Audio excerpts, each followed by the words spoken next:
Hi guys! Welcome to Gladys Vlog! So, ayun guys, for today's video ay itutour ko po kayo dito sa aming bahay. So, day off ko pala ngayon and ito yung time na kung saan gusto ko lang talagang i-video yung aming bahay habang nandito po kami. Kasi nga, hindi naman din talaga kami magtatagal dito. Feeling nga namin guys ay sobrang napakakapal na ng aming mga pagmumukha napakakapal na ng aming pagmumukha dahil matagal na kaming pinaalis ng may-ari dito pero hanggang ngayon nandito pa rin kasi kami. So kumbaga parang naghihintay na lang kami ba na sila na mismo yung pupunta dito sa aming bahay tapos kausapin na kami ng harap-harapan na or bigyan kami ng due date ba.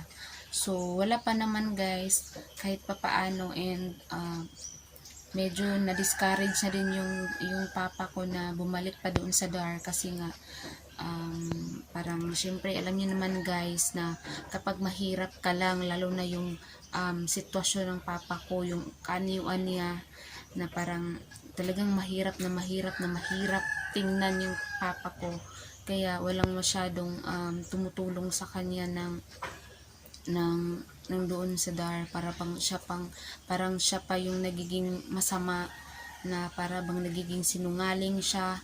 So, yun ang papa ko, sobrang na-stress talaga yung papa ko. Kung makikita nyo lang, noong hindi pa nangyari yung mga ganitong sitwasyon, hindi pa bumabangon yung ganong problema, yung papa ko medyo may mga ano pa siya, medyo mataba-taba pa siya ng konti o kumbaga may laman pa yung katawan niya, pero simula nung nangyari na stress na sobra si papa dahil doon sa yung inaway pa siya ng may-ari, ganun. So si papa talaga ngayon ay bumigay yung kanyang katawan, sobrang payat na niya. So ngayon naisipan ko na para naman magiging memorable tong bahay na to and para din naman pagdating ng panahon na wala na kami dito o kaya sisirain na ito ay kasi nga ito ay itinuturing talaga naming tahanan namin, una naming tahanan na bago kami after kami nag-asawa. So yun, ano ko lang sa inyo guys, i-share, kumbaga ipapakita ko lang sa inyo kung ano yung mga naipundar namin, kung ano yung paano namin ito ginawa. So ngayon guys ay ipapakita ko na po sa inyo yung aming bahay. So ngayon mag-start tayo dito sa labas. Close ko muna yung door, charot.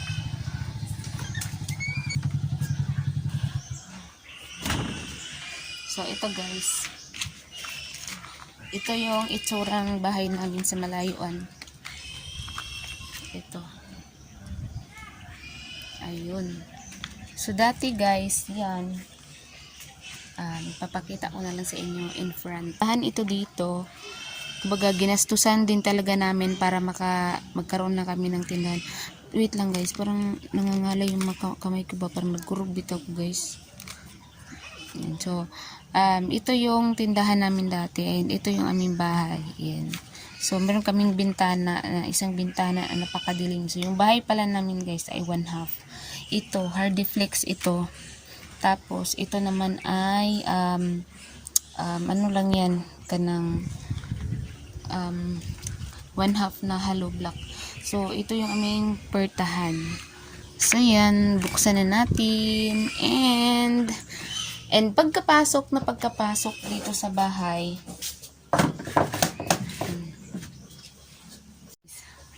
so pagkapasok dito sa bahay, so ang unang-unang makikita ay itong upuan namin na yan. So meron talagang upuan dito ito. Kasi ito yung dito kasi ako madalas guys. Ito yung wifi namin. Pero dahil palagi na lang kasi kaming walang load, hindi kami makapag-load sa wifi. Kaya dito ako nagsi-cellphone. Nilagay ko dito yung cellphone ko para lang talaga makakonek ako sa internet kasi mas malakas ang dito dyan. Kasi nagdito na lang din ako ngayon guys kasi medyo mas okay yung signal and mura pa yung load.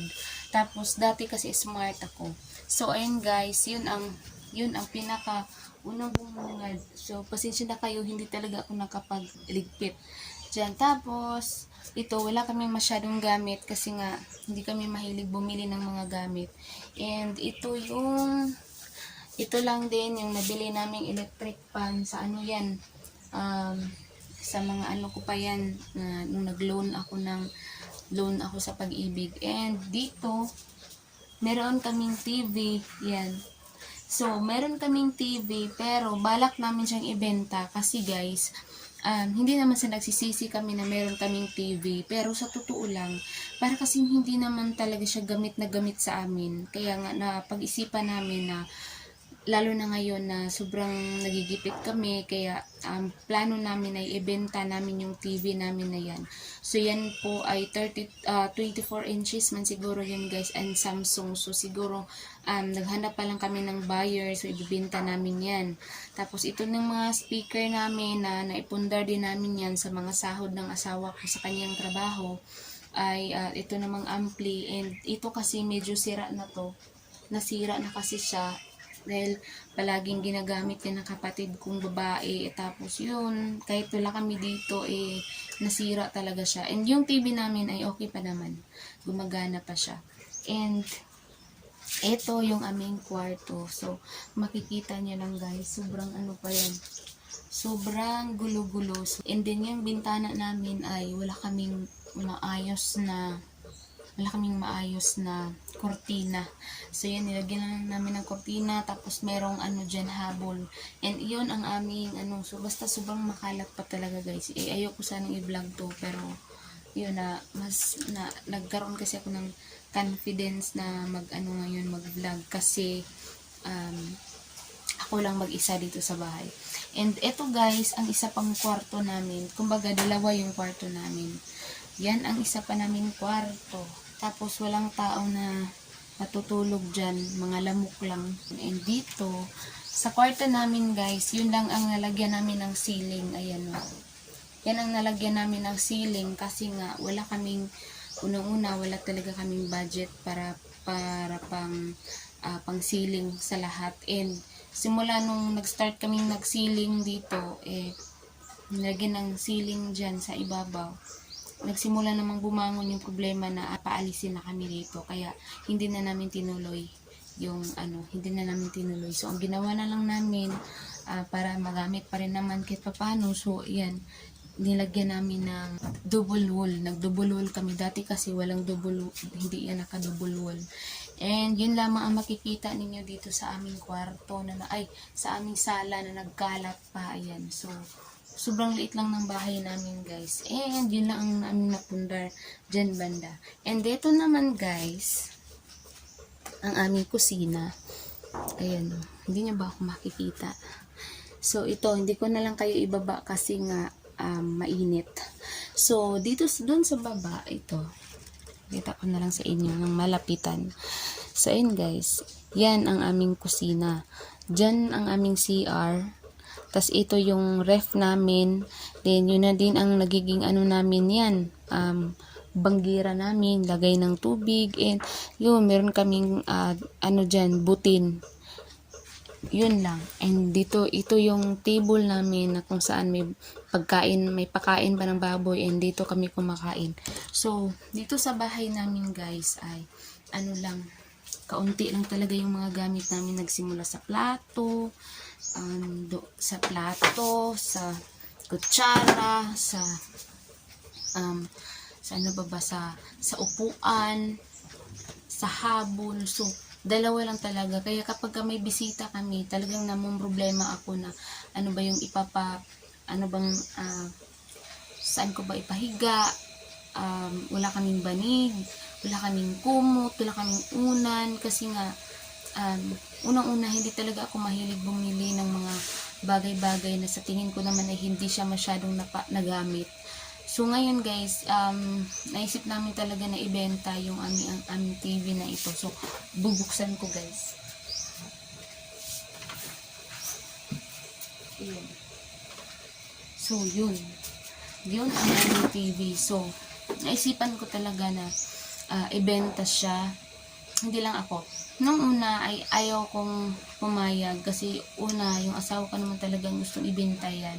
Sabi ko, paano kung palagi na lang natin binibenta yung mga gamit natin pagdating ng panahon na kailangan natin at wala na tayong pera. So, pero sabi niya, lahat naman ng napapanood sa TV ay napapanood sa cellphone. Diba? Totoo naman yun, guys. So, ang pinaka-importante talaga ay cellphone kasi madala mo kahit saan, nakapag-text ka, nakapag-call ka, nakapag-YouTube ka pa, nakapag-Facebook ka pa.